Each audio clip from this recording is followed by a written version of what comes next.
Well, for me, it was frightening on a couple of levels because I've never, in all the time that I've been coming to London, and When Sammy Davis Jr. died in 1990, he left behind a legacy of dazzling talent and a mountain of secrets. But he also left behind a financial catastrophe. Despite earning an estimated $50 million in his career, a fortune by any standard, he died owing millions to the IRS. As authorities began seizing his assets, his widow and her staff scrambled to protect what they could of his personal history. In a desperate move, an employee rented a storage unit under a false name, paying in cash and stashing a trove of Sammy's most personal belongings inside. It was a last-ditch effort to keep a piece of the legend from the auction block. For a time, it sat hidden. But when the bills went unpaid, the lock was cut, the door was opened, and the story of Sammy's chaotic final years came tumbling out. This wasn't a vault he secretly kept his whole life.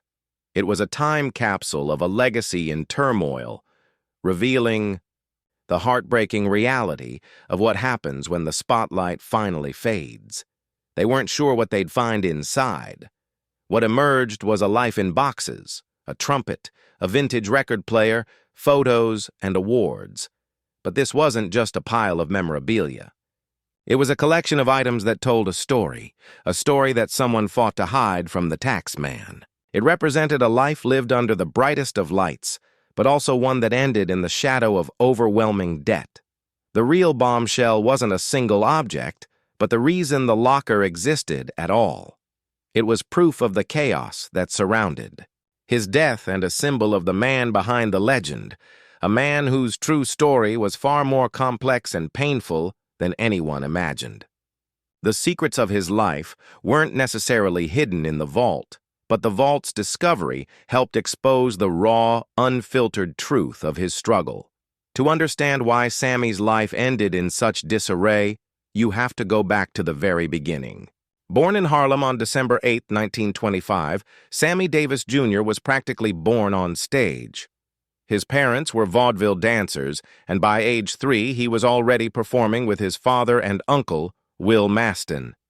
Showbiz was in his blood, but so was a secret he had to keep for his entire life.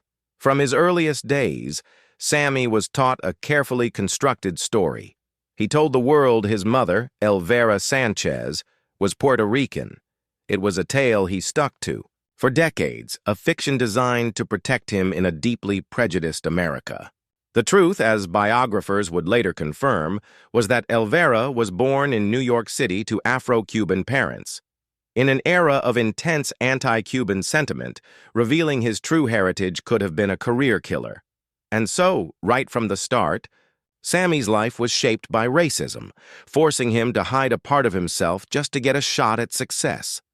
This set the pattern for his entire existence. He never went to school. The road was his classroom and backstages were his playground.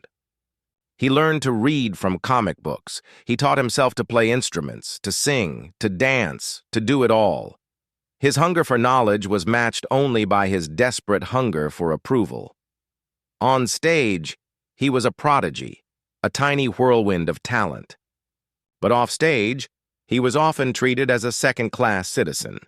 In places like Las Vegas, he could be the star of the show, but still wasn't allowed to enter through the front door or stay in the hotel.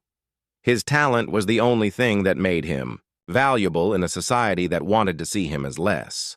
He learned to build a persona, the charming, endlessly entertaining Sammy, to mask the pain of a boy who was never allowed to just be himself. If his childhood taught him to hide, the U.S. Army tried to break him. Drafted in 1943 into one of the military's first integrated units, Sammy was thrown into what he later called murder. The abuse from white soldiers was relentless. His nose was broken multiple times.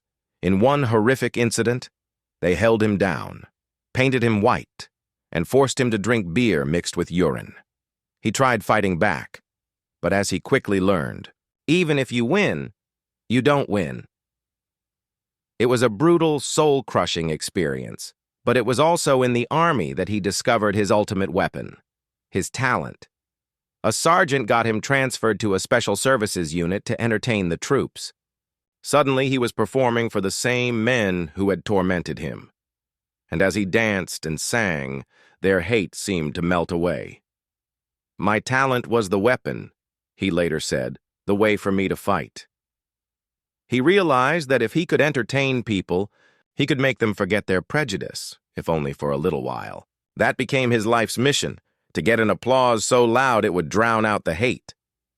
After the war, he poured all that pain and resilience into his act. The Will Maston Trio became a sensation, and he caught the eye of Frank Sinatra. Their friendship led to the formation of the legendary Rat Pack. On stage in Vegas, they were kings, the definition of cool. But the paradox of Sammy's life only got sharper.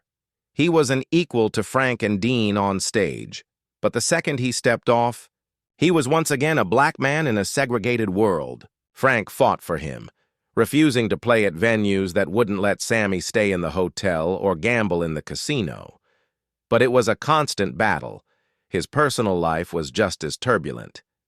A car crash in 1954 cost him his left eye, and during his recovery, he converted to Judaism, feeling a connection to the Jewish history of persecution. He famously joked, "I'm a one-eyed Negro who's Jewish," a line that got a laugh but highlighted his position as an outsider on multiple fronts. Then came the romance that truly shook Hollywood.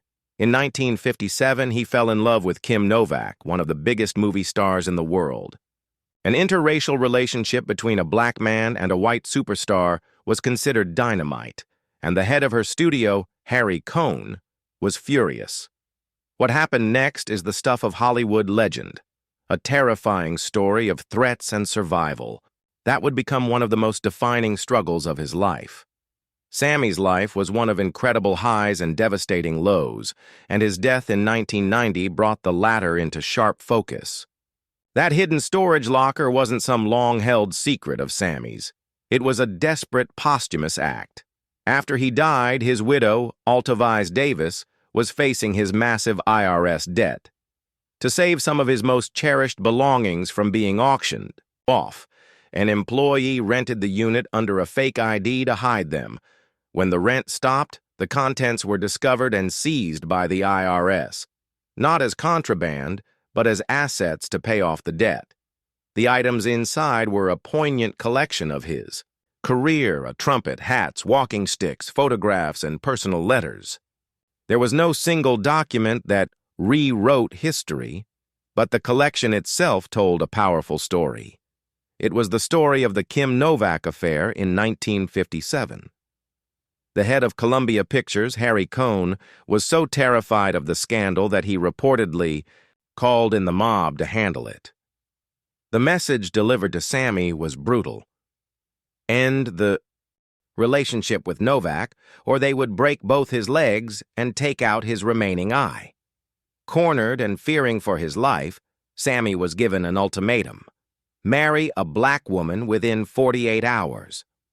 In a frantic act of self-preservation, he paid a singer he knew, Lorraine White, $25,000 to marry him in a sham ceremony. They divorced a few months later. He survived, but the story is a chilling reminder of the violent racism that operated just beneath Hollywood's glamorous surface.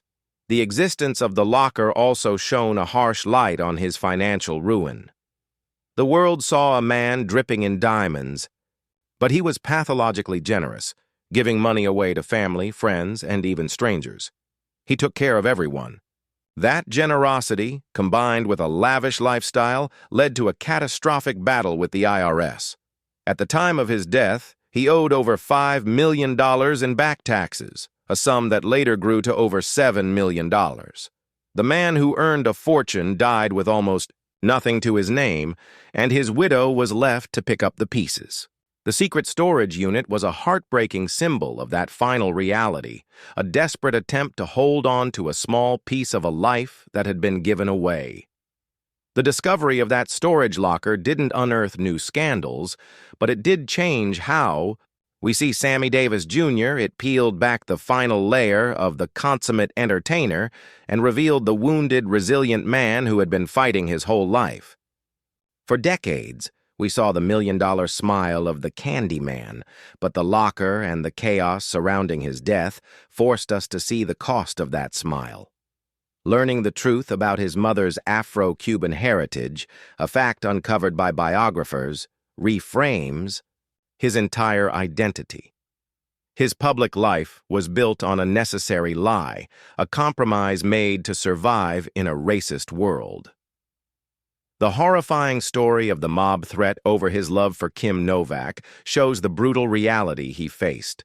It wasn't just prejudice.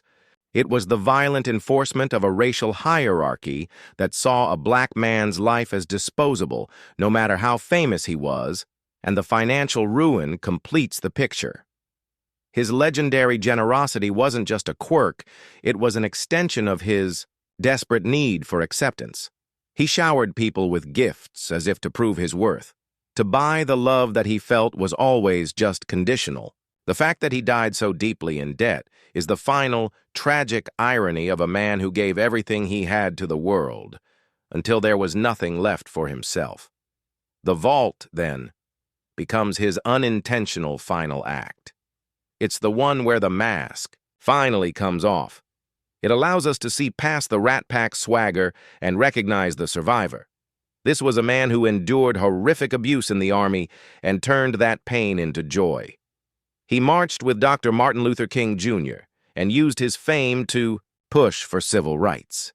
He shared one of the first interracial kisses on national television. The Sammy Davis Jr. who emerges from this story is infinitely more complex and compelling than the one we thought we knew. He wasn't just an entertainer. He was a warrior who saved the receipts on the battles he fought. The locker doesn't diminish his legacy. It deepens it, showing us the incredible strength it took to shine so brightly while carrying the weight of so many secrets. The story of Sammy Davis Jr.'s life and the chaos after his death is a powerful reminder that behind every public legend, there is a private human story. The treasures from his life weren't hidden in a vault, but in the truth of his journey. A truth that shows us a man of immense talent and even greater resilience, who fought for dignity in a world that constantly tried to deny him it. The struggles he faced only make his accomplishments shine brighter, painting a portrait of not just an icon, but a true pioneer. What part of Sammy's story do you find the most compelling? Let us know in the comments below. And for more untold stories from Hollywood's hidden history, don't forget to like and subscribe. Thanks for watching.